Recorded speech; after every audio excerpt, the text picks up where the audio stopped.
Good afternoon, preppers. Welcome to Goshen Prepping. When it comes to water purification, because your water is contaminated, there are plenty of misconceptions out there. And I think the biggest thing is people think that you could just boil your water. And that does work in some situations, but not all of them.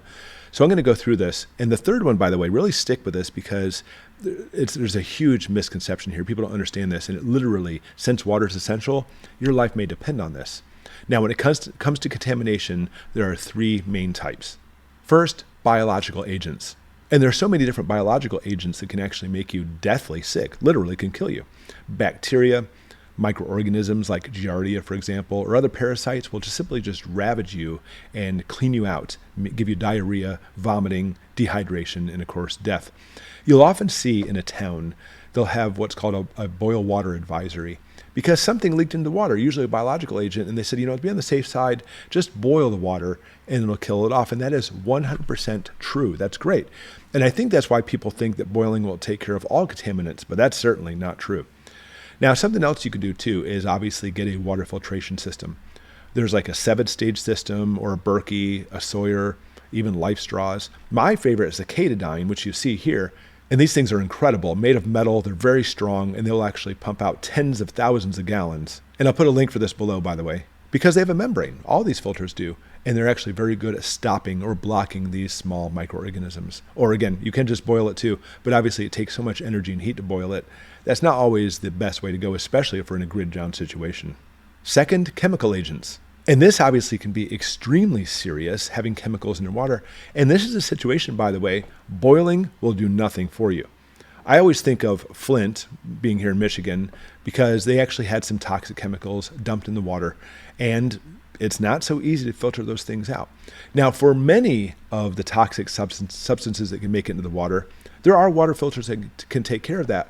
But I can't name off the filters and I can't name off all the toxic substances because there's so many of them.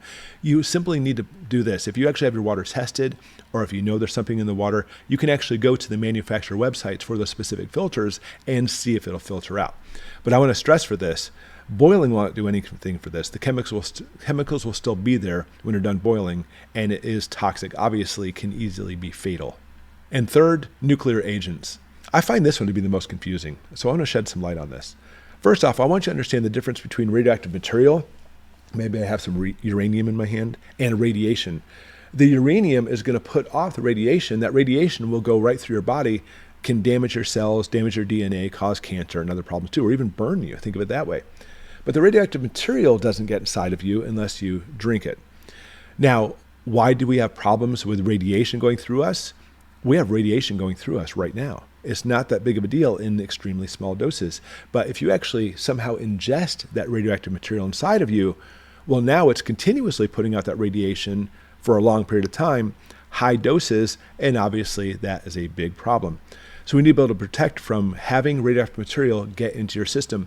And for most, I'm going to admit, most radioactive material can easily be filtered out through most water filters. That's great. Most, but not all. There's one specific radioactive material you do have to worry about. It will go through your water. It'll pass right through your filters, and you ingest it, it can be fatal. It's called tritium, or specifically just heavy water. Why? Because it's water, 100% water. It just happens to be radioactive water. 100% of it will pass straight through your filtration system. Then you drink it, and now you have radioactive material inside of you. That certainly can be bad news if you got enough of it, something to keep in mind. Now, I'll be the first to admit the risks of actually tritium causing problems are relatively low, but it must be addressed nevertheless. And it is something I'm going to put out in a future video of what to look for. But specifically, I don't care if it's tritium or any other radioactive material, eating it or drinking it can be catastrophic. So I always recommend getting a Geiger counter. This one actually records all the different types of radiation you have to worry about from beta, X-ray, and gamma rays, and it's relatively inexpensive. I'll link this below. But basically, if there's going to be some kind of nuclear attack, I don't want to simply just depend on my water filters. I'm going to be depending on them, but I can't always guarantee the radiation is going to be out. So having a Geiger counter to test your water, to test your food, to make sure it's not radioactive is obviously essential. But having a water filtration system is also essential too. And again, I always recommend the Katadyne. There's a backpack version too, but I'm not saying that's the only one. There's so many different ones out there, and I bet a lot of you guys already have some now. And that's what I'd like to see in the comments below. What kind of water filtration system do you already have or are planning to buy? Thanks for watching.